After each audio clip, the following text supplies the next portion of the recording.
குளித்தலை அருகே தென்கடைக்குறிச்சி ஒத்தக்கடையில் உள்ள ஸ்ரீ தட்சிணாகாளி சித்தர் பீடத்தில் உலக நன்மைக்காகவும் எல்லா உயிர்களும் இன்புற்று இருக்க 10 அடி ஆழ பாதாள அறையில் தியானத்தில் ஈடுபட்ட அருள்மிகு அடிகளார் பக்தர்கள் மலர் தூவி தியானத்தில் ஈடுபட்டனர். கரூர் மாவட்டம் குளித்தலை அருகே நங்கபுரம் பேரூராட்சி தென்கடை குறிச்சி ஒத்தக்கடையில் 4 திசைகளிலும் விவசாய பகுதியில் மத்தியில் ஸ்ரீ தட்சிணகாளி சீத்தர் பீடம் அறக்கட்டளை பிரம்மஞானம் தர்மசாலை என்ற பெயரில் கோவில் உள்ளது. இந்த கோவில் கடந்த 5 ஆண்டுகளுக்கு முன்பு கட்டப்பட்டதாகும். ஒவ்வொரு மாத பௌர்ணமி மற்றும் அமாவாசை அன்று கோவிலில் சிறப்பு அபிஷேக ஆராதனைகள் நடைபெறுவது வழக்கம். ஆண்டுக்கு ஒருமுறை கார்த்திகை மாதத்தில் வரும் பௌர்ணமி கிருத்திகை நாளன்று அதன் நிறுவனர் அருள்மிகு அடிகளார் கோவில் வளாகத்துக்குள் சுமார் 10 அடி ஆழத்தில் உள்ள பிரம்மஞான பாதாள அறையில் அமர்ந்து இரவு பகலாக தியானத்தில் ஈடுபடுவதாக கூறப்படுகிறது. அந்த வகையில் இன்று கார்த்திகை மாதம் பௌர்ணமி கிருத்திகையை முன்னிட்டு அருள்மிகு அடிகளார் ஸ்ரீ தட்சிணா காளிக்கு சிறப்பு பூஜைகள் செய்தார். அதனைத் தொடர்ந்து அவர் பக்தர்கள் முன்னிலையில் பிரம்மஞான பாதாள அறைக்குள் தியானத்திற்கு சென்றார். அவர் பாதாள அறைக்குள் சென்றதும் அறைக்கு மேலே உள்ள பகுதி மூடப்பட்டது. பின்னர் பக்தர்கள் மலர்களை தூவி வழிபட்டனர். பின்னர் அந்த அறைக்கு முன்பாக பக்தர்களும் அமர்ந்து தியானத்தில் ஈடுபட்டனர். இதில் பல மாவட்டங்களில் இருந்து வந்த 100க்கும் மேற்பட்டோர் கலந்து கொண்டனர். இதற்கான ஏற்பாடுகளை ஸ்ரீ தட்சிணகாளி சித்தர் பீடம் அறக்கட்டளை செய்திருந்தனர்.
சுவாமியை பிரார்த்தனை பண்ணிக்கோங்க. இருக்கிறவங்க மட்டும் இல்லாமல் எல்லாருமே நல்லா இருக்கணுங்கிறதுக்காக தான் சுவாமியை பிரார்த்தனை பண்ணி பண்றேன். எல்லாருடைய கோரிக்கைகளும் நிறைவேறட்டும். எல்லாருடைய பிரார்த்தனைகளும் இறைவனுடைய அனுகிரகத்துல உடல் ஆரோக்கியம், கல்வி, திருமணம், எந்த தடைகளும் எந்த பாக்கியமா இருந்தாலும் உங்களுக்கு கிடைக்கும்.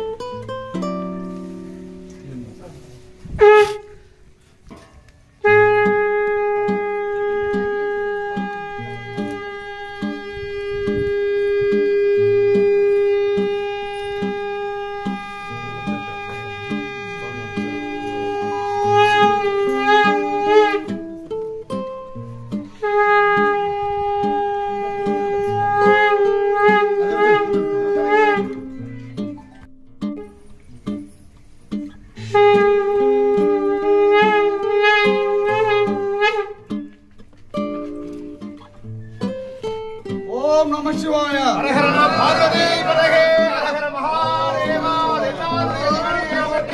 நாட்டவர்க்கும் இறைவா போல் ஹரஹர பார்வதி பதகே ஹரஹர மகாதேவா ஹரஹர நம பார்வதி பதகே ஹரஹர மகாதேவா சிவாய ஓம் நம சிவாய ஓம் நம சிவாய ஓம் நம சிவாய ஓம் நம சிவாய ஓம் நம சிவாய ஓம் நம சிவாய